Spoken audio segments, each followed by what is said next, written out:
Bienvenue à toutes, merci de nous retrouver pour Malaika, le magazine de la femme africaine et chrétienne. C'est une joie de se retrouver encore aujourd'hui pour une nouvelle session avec, je crois, un petit peu plus de piment. Vous vous demandez certainement de quoi il s'agit. S'il y a plus de piment dans Malaika, il y a toujours du piment. Mais restez avec nous pour savoir de quoi il s'agit.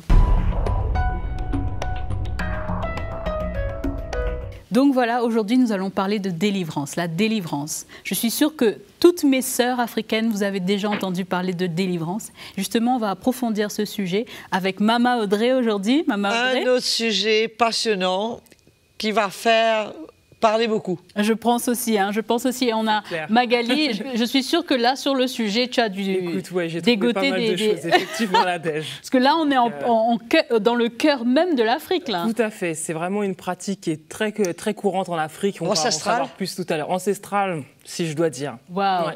Et on a aussi en direct de Kinshasa, Mama Janine. Beauté Nadège. Beauté. Et donc, tu es avec une invitée spéciale, si je vois bien? Absolument, je suis aujourd'hui avec Clarisse. Clarisse qui va nous raconter dans quelques instants son témoignage sur la délivrance. Super. Donc aujourd'hui, nous allons parler de délivrance et nous allons certainement, on va essayer en tout cas de répondre à la question, est-ce qu'un chrétien, une chrétienne peut être possédée? Comment se passent ces manifestations? Comment est-ce qu'on peut en ressortir bien et servir le Seigneur ensuite? Mais avant de rentrer dans tous ces détails, nous allons passer à la rubrique de Mag. Donc justement, Magali, en termes de contexte, voilà. Si tu nous contextualises le sujet de la délivrance. Tout à fait, de la contextualisation, Mama Audrey. Alors, il faut savoir que les églises de délivrance pullulent en Afrique. Il y en a vraiment à tous les coins de rue. D'ailleurs, c'est un phénomène de société qui a été vraiment répertorié par des journalistes, etc. C'est vraiment un phénomène de société. Il y a des églises de délivrance partout en Afrique. Alors c'est vraiment dû essentiellement à la contribution active du pentecôtisme, malheureusement, parce qu'ils ont véhiculé, ils ont contribué au phénomène de la sorcellerie, des esprits, de la diabolisation des esprits païens, des ancêtres, des génies, etc. Tout à fait. Du coup, ils ont contribué malgré eux, ou peut-être au développement en tout cas négatif. Voilà, exactement, de cette doctrine de la délivrance. Alors, c'est vrai, ça d'ailleurs, c'est une manne pour les guérisseurs traditionnels, pour les églises pentecôtistes, les églises indépendantes, etc. Alors, la délivrance se présente comme une libération de la souffrance du mal qui passe par l'exorcisme ou par l'éradication par la prière. Alors, il faut savoir que le chrétien africain, Mama Audrey, il voit les choses sur deux plans. C'est-à-dire qu'il y a toujours dans la vie un affrontement de la puissance divine contre les forces du mal. Et ça, c'est très ancré dans la culture africaine en général. Voilà, l'enculturation. Voilà. Exactement, Mama Audrey a bien retenu le mot. Donc c'est vrai que le chrétien africain évolue avec cette réalité. Et la délivrance, elle est aussi associée à tout ce qui est guérison divine de tous les maux, que ce soit des maux psychologiques comme la maladie ou les esprits, les démons, etc. Alors il y a aussi toute une représentation persécutive à partir desquelles le fidèle, le chrétien, se pense toujours en proie aux puissances maléfiques. C'est ça. Voilà, dans tous les instants de sa vie. Il y a comme une peur. Tu dis le chrétien, seulement le chrétien ou le chrétien comme tout le monde, comme tout le monde. Voilà, le chrétien tout le monde. Aussi, je pense, non ? Voilà, tout à fait. Ou dès qu'il m'arrive quelque chose, il y a une attaque satanique, il y a une attaque diabolique sur ma vie, et c'est comme ça que les gens vivent. Et dans plusieurs pays d'Afrique, la délivrance, c'est une pratique vraiment qui est courante, que l'on peut observer soit en tant que séquence intégrée au culte hebdomadaire. Vous avez également des camps spéciaux créés pour la délivrance, des camps de prière, où vous avez des veillées, etc., où les gens se rendent pour être délivrés. Alors d'où ça vient, ce phénomène de délivrance? Eh bien, ça a né du concept d'insécurité spirituelle, en anglais spiritual insecurity. Donc les gens, ils ont peur, tout simplement. C'est un climat de peur qui règne en Afrique par rapport à une société qui est peuplée de sorciers. Donc forcément, on est toujours un petit peu... je pense peuplée de vengeance, voilà, peuplée de règlement de compte, de règlement de compte. Voilà, exactement. Vrai, donc ça, les gens ont Mama Audra a raison de le dire, ils ont souvent recours à ce genre de pratiques pour se venger, pour se défendre, ou pour même s'enrichir, pour avoir aussi un meilleur niveau de vie. Alors cette insécurité spirituelle, ça se traduit par la sorcellerie traditionnelle, par les fétiches, les forces invisibles, etc. Et on peut voir donc que la délivrance, j'ai vu un petit peu différentes dimensions. La première, elle correspond à la délivrance du passé personnel, c'est ce qui revient le plus en Afrique. Ensuite, vous avez la libération de avec les intergénérationnels. Voilà, la malédiction ancestrale, etc. Parce que il y a seulement la malédiction ancestrale ou aussi la bénédiction ancestrale? Alors, la bénédiction ancestrale, je ne sais pas, j'en ai pas entendu parler.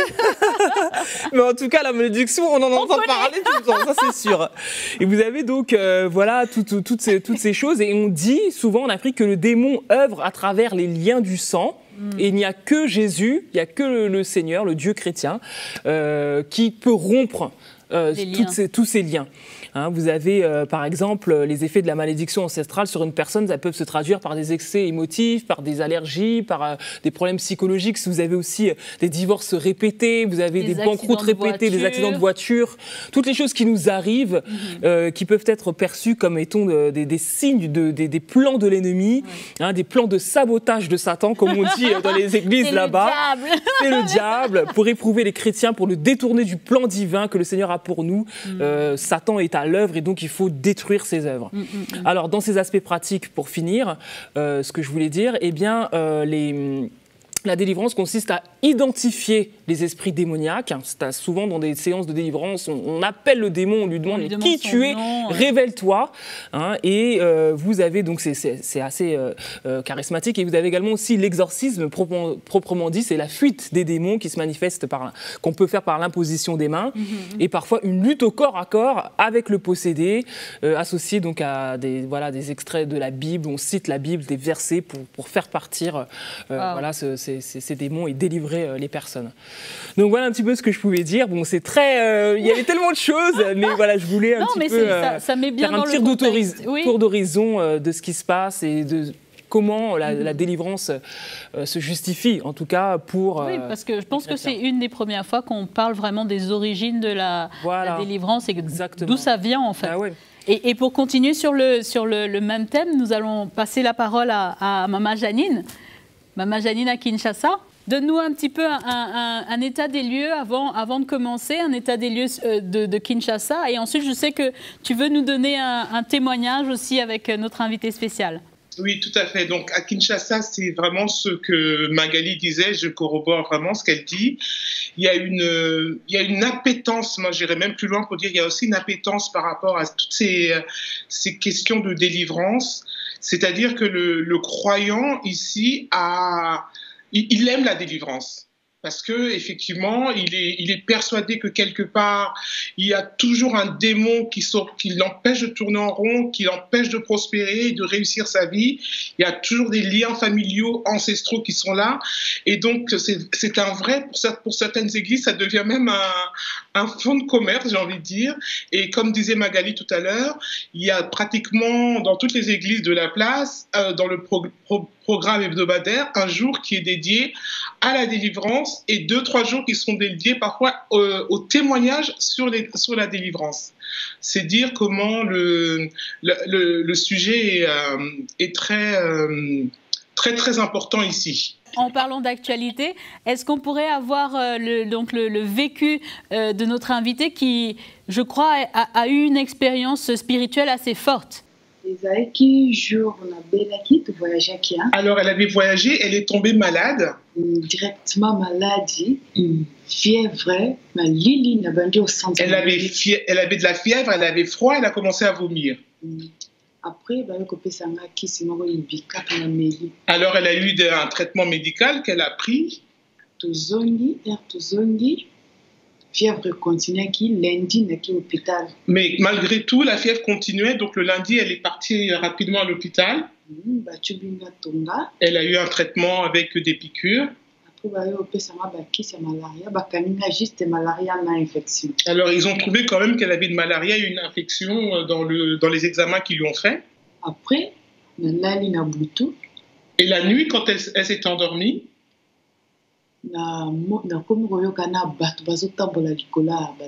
Alors, elle commençait à entendre des pas de gens dans sa maison qui marchaient sur le toit et sur le plafond. Alors, tous les gens qui étaient avec elle n'entendaient rien, sauf elle. Et puis, Alors, elle est venue au salon, elle a pris sa Bible. Alors, elle a commencé à lire dans le psaume 35 et à réciter la prière. Après, elle a télémi, la prière, alors, elle s'est levée pour commencer à refaire la prière du psaume 35 et là, elle a vu des cafards plein la maison et elle était la seule à pouvoir voir ces cafards-là. Ils étaient partout. Après, et aussi la et puis c'est terminé, ils sont partis les cafards. Donc, et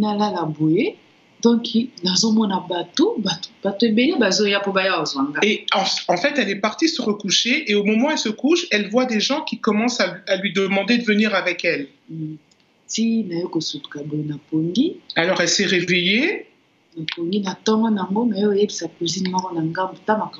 et elle a partagé le lendemain avec une cousine avec qui elle habitait tout ce qu'elle avait vécu la nuit.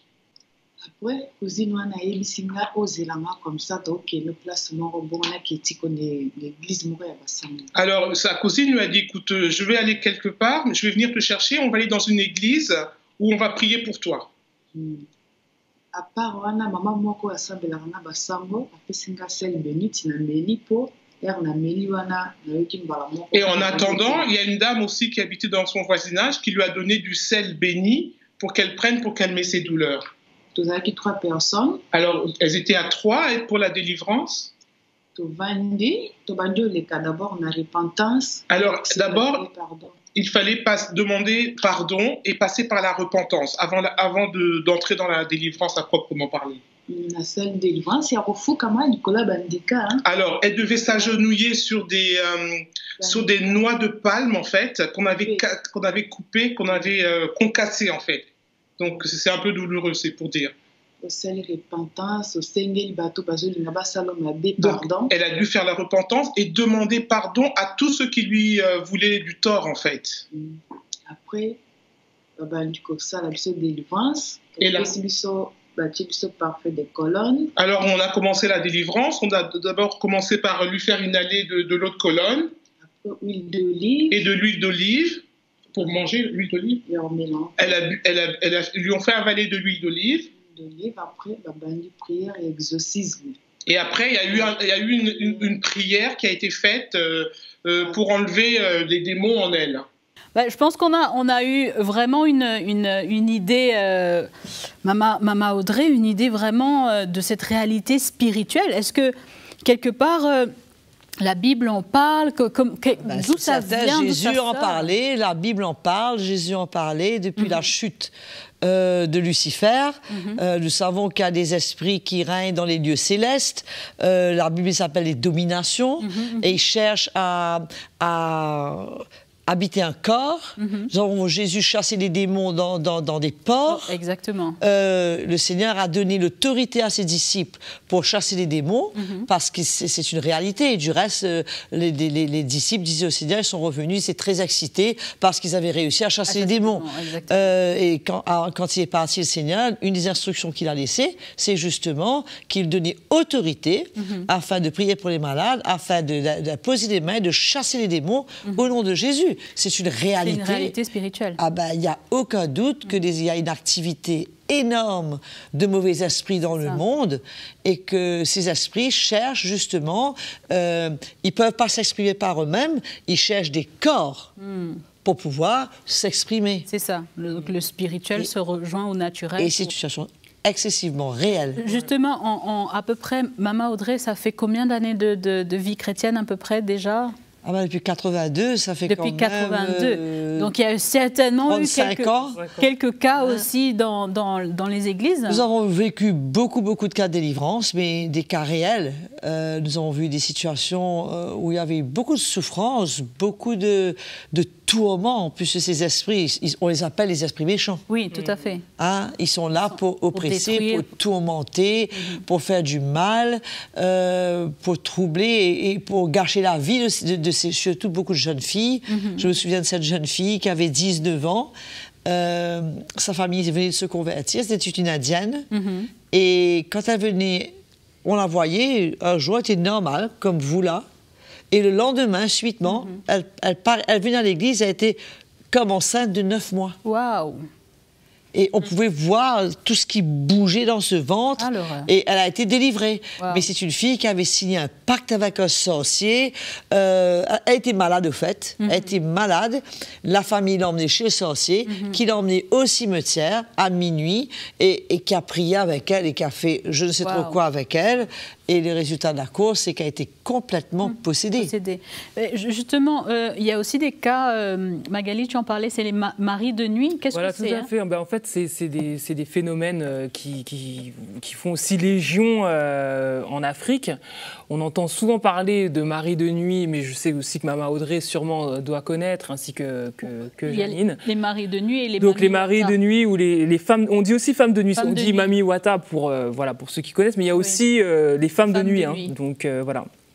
En fait, c'est un phénomène qui est assez mal connu et en fait, ce sont des hommes qui viennent la nuit. Des esprits en tout cas, qui viennent la nuit et qui manquent de pudeur en fait et qui viennent avoir des relations sexuelles avec les... Impurs, ce sont des esprits impurs. Voilà. Ce sont des esprits impurs. Mais ça, justement, Maman Audrey, une fois que, par exemple, là, on a l'exemple de Clarisse, pour nous, dans les différents cas dans les églises, est-ce que ces personnes qui sont possédées sont chrétiennes? Certainement pas. Bon, pour parler du cas de Clarisse, peut-être qu'il s'agissait, je ne sais pas s'il s'agit d'une délivrance biblique ou d'une session d'exorcisme. Parce que je crois que, pour préciser pour nos téléspectatrices, à ce moment-là, Clarisse, elle nous l'a dit hors antenne, elle n'était pas encore née de nouveau, elle n'avait pas encore rencontré le Seigneur. Mais quelqu'un qui est né de nouveau, allons bien être clair, qui a donné sa vie au Seigneur. Exactement. On va expliquer tout, qui s'est repenti de ses péchés, qui a accepté le pardon du Seigneur de sa vie et qui a fait Jésus Seigneur de sa vie, ne peut pas être possédé. Donc, si je schématise, ça veut dire que s'il y a un conducteur dans la voiture, il ne peut pas y avoir Jésus qui est le conducteur et l'esprit démoniaque qui est aussi le conducteur. Qui est son copilote. Voilà, qui est son copilote. Non, c'est le Saint-Esprit. Quand le Seigneur vient habiter en nous, c'est par le Saint-Esprit. Et quand le Saint-Esprit habite en nous, il ne partage pas la demeure avec quiconque. C'est lui. Soit la lumière, soit les ténèbres. Voilà, le Seigneur nous dit dans Colossiens qu'il nous a transportés du royaume des ténèbres dans le royaume de son Fils, chez qui nous avons la rédemption des péchés. Et donc, il n'y a pas dans le royaume de Dieu, il n'y a pas de démons. C'est ça. Il ne se peut pas qu'un réel chrétien, parce que l'autre réalité aussi, je crois que Maman Janine aussi va nous en parler, c'est qu'on a beaucoup de chrétiens dans les églises qui se font délivrer, n'est-ce pas, Maman Janine?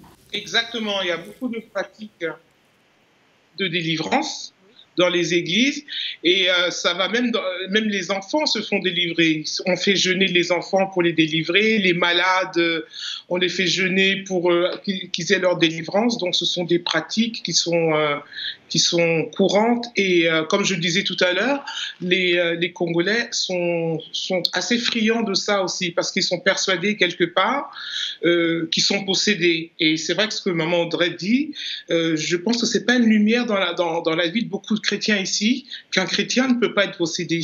Je pense qu'il y a beaucoup d'abus, dans le sens que ça doit certainement être une source de gain. Tout à fait. Et il y a beaucoup de manifestations émotionnelles dans toutes ces choses. Ah oui, parce que, pardon Maman Audrey, il faut que je raconte cette histoire de la vidéo que j'ai vue une fois où un homme, il se faisait délivrer. Le téléphone. Voilà. Exactement. Et donc là, le téléphone sonne, il dit attends. Non, il est en pleine manifestation. Voilà, c'est ça. Il roule, il lève le téléphone, il dit à sa femme attends, je suis sous l'onction là. Il coupe et il recommence à gesticuler. Non, mais il y a... Voilà. Ça, comment on explique ça? Parce qu'il y a beaucoup de ces cas-là aussi. Il y a beaucoup de gens qui se prédisposent, qui se préparent, qui sont conditionnés, mais ou soit ils ne sont pas des nouveaux et ils sont possédés en réalité, mais c'est sûr que la parole de Dieu est bien claire à ce sujet, que au nom de Jésus, ces esprits mauvais partent, et quand ils viennent nous embêter, nous mentir, on les résiste au nom de Jésus. Et aussi, l'apôtre Jean dit que quand on est en Christ, l'ennemi ne peut pas nous toucher. Voilà, je pense que ce point-là, je pense que mes sœurs africaines, elles vont être soulagées. Ben oui. Parce que comme disait Magali, il y a cette enculturation au niveau du monde spirituel et qu'on croit que si la voiture est en panne, c'est un démon, s'il n'y a plus d'eau dans la maison, c'est un démon. Oui, on chasse le démon du réfrigérateur, voilà, on chasse le démon de tout. Il y a une coupure d'électricité soudaine, c'est le démon. Enfin, je veux dire, on reconnaît que le monde spirituel est réel. Le gros problème de l'Église, c'est pas le diable, c'est la chair. Ah, voilà.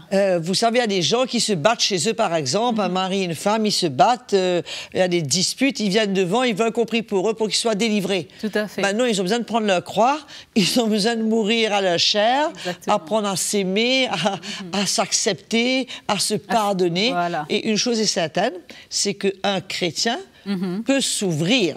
Voilà, c'est ça que j'allais demander, parce que Ça, c'est autre un chose. chrétien qui, disons, rétrograde et arrive à un point où, quelque part, pas qu'il a pas renié le Seigneur, mais par une vie de péché, il peut s'ouvrir, il peut donner accès. Il y a plus, par exemple, Éphésiens 4, 26 dit ne donnez pas accès au diable. Voilà, c'est ça. Donc ça, déjà, on parle de péché point, et là, il parle que le soleil ne se couche pas sur votre colère. Tout à fait. Parce que dans la colère, il y a du non-pardon, il y a de la vengeance, il y a tout ce qui va avec. Oui. Et il dit, ne donnez pas accès au diable. Donc, s'il dit cela, Il y a un c'est que c'est accès. possible de donner un accès, en faisant le contraire. Mais ça représente quoi, si concrètement on explique? Est-ce que ça veut dire que le diable, il peut revenir posséder la Non, personne? absolument, mais il peut venir sous une forme d'oppression. D'accord. Il peut venir nous oppresser, il peut venir nous tourmenter, Oui. il peut... Au fait, le Seigneur dit clairement dans les évangiles que si on ne pardonne pas, on sera livré au tourmentateur. Waouh. Le Seigneur est très clair. C'est-à-dire, quand on garde de la rancune, au fait aussi dans 2 Corinthiens 10, Paul dit « Or, à qui vous pardonnez, je pardonne aussi. Et si j'ai pardonné quelque chose à quelqu'un, je l'ai fait à cause de vous, en présence de Christ, afin de ne pas laisser à Satan l'avantage sur nous. Wow. Car nous n'ignorons pas ses desseins. » Exactement. Moi, Donc, ça, c'est il faut une... différencier en fait, des possessions démoniaques. et une oppression. Exactement, c'est-à-dire Voilà. on peut être tourmenté, la nuit Voilà. être réveillé, être C'est ça. agité, ne pas être en paix, avoir toutes sortes de troubles, mais extérieurs, c'est ça. pas intérieurs. Est-ce Et que- aussi, Oui. 2 Timothée 4, 18, le Seigneur me délivrera de toute œuvre. Le mot délivrance, on ne le voit jamais, hein. C'est vrai, C'est justement. le j'allais seul parler- moment où Oui. on parle de délivrance, mais ça ne parle pas de délivrance de démons ici.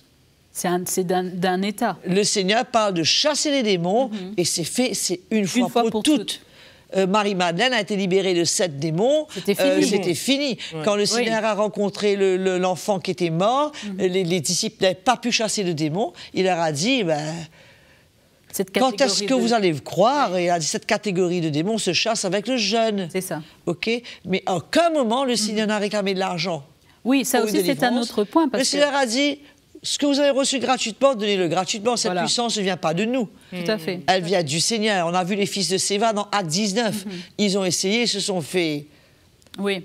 Mais Attaquer eux-mêmes. Maman Audrey, moi j'ai une question, parce que souvent, il y a des églises où des personnes qui sont possédées reviennent plusieurs fois, on prie plusieurs fois pour elles. Comment ça on- s'explique comment ça on explique s'explique ce phénomène où les gens sont possédés tout le temps, tout le temps. Il y a toujours des Quand manifestations. je répète, ou soit ils sont pas nés de nouveau, Voilà, comme ça c'est clair. et le démon n'est pas parti.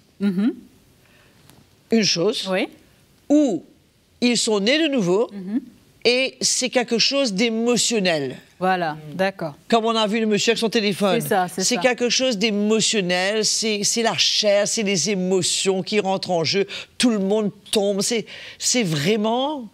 En tout cas, Il y a des extravagances, quoi, des hommes. Ils se laissent aller. Ils se laissent aller. Voilà. Parce que, en même temps, ça ressemble à un peu spirituel. Oui. Ça ressemble à un peu... Il faut tomber, il faut bouger. On a il faut- attention. voilà. Mais ça n'existe pas. C'est pas biblique tout ça. Il faut revenir aux Écritures. à la source. La parole de Dieu est claire.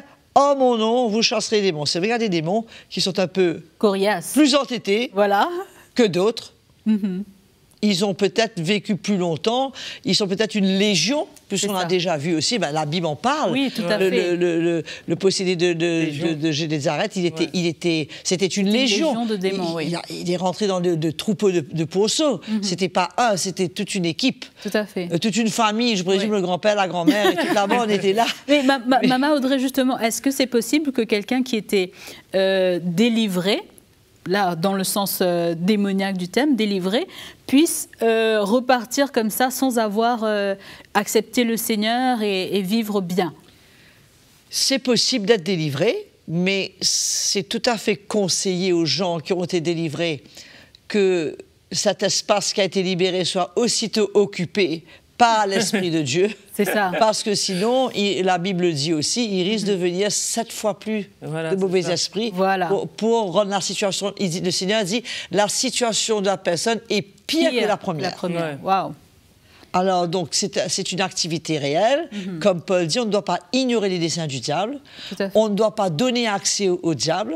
C'est pour ça que le Seigneur nous invite à marcher une vie pure, à marcher une vie dans la crainte de Dieu et garder le cœur pur, ne pas garder du non-pardon, de la haine, de la vengeance.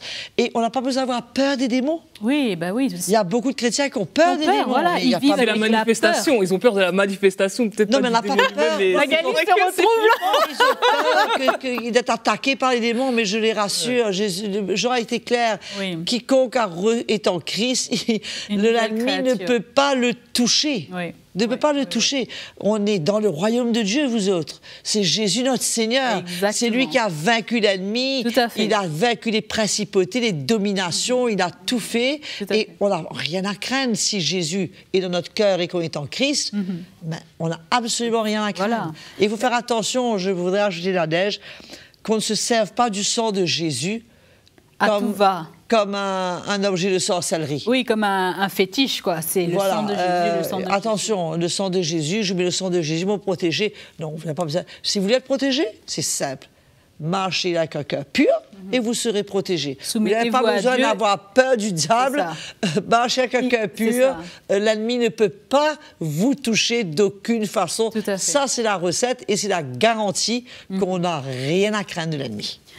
Maman Audrey, je pense que ce sujet, il aurait mérité 1 heure, je pense, d'intervention, mais malheureusement, malheureusement, le temps nous est compté, Maman Audrey, on va devoir passer au mot de la fin.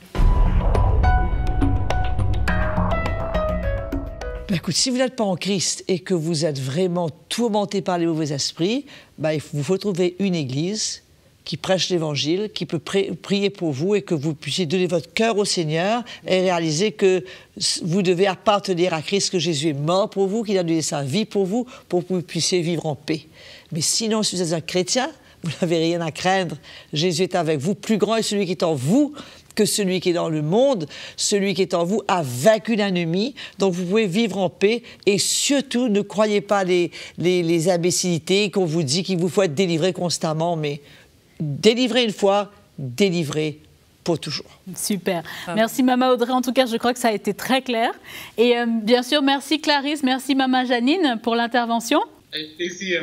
Merci Magali pour toutes les recherches autour du sujet et merci à toutes celles qui nous suivent vraiment avec fidélité et qui nous écrivent, qui nous envoient leurs témoignages, leurs ressentis, ce que le Seigneur aussi fait au travers de cette émission. Nous sommes vraiment reconnaissantes en tout cas d'avoir vos retours, vos feedbacks et bien sûr vous avez écouté cette émission. Je suis sûre que le Seigneur vous a éclairé et que vous avez compris que désormais si vous êtes chrétien ou chrétienne plutôt, vous n'avez plus rien à craindre. On ne peut pas être chrétien et vivre dans la peur de l'ennemi, la peur du diable, la peur des démons. C'est terminé. La parole de Dieu nous dit « Soumettez-vous à Dieu et résistez au diable ». Il y a une puissance dans cette soumission à Dieu où le diable ne peut pas avoir accès. Donc je veux vraiment vous encourager à donner votre vie complètement à Jésus, sans rien laisser, aucune porte ouverte pour que l'ennemi n'ait pas d'accès. Alors d'ici là, je vous dis à très très bientôt.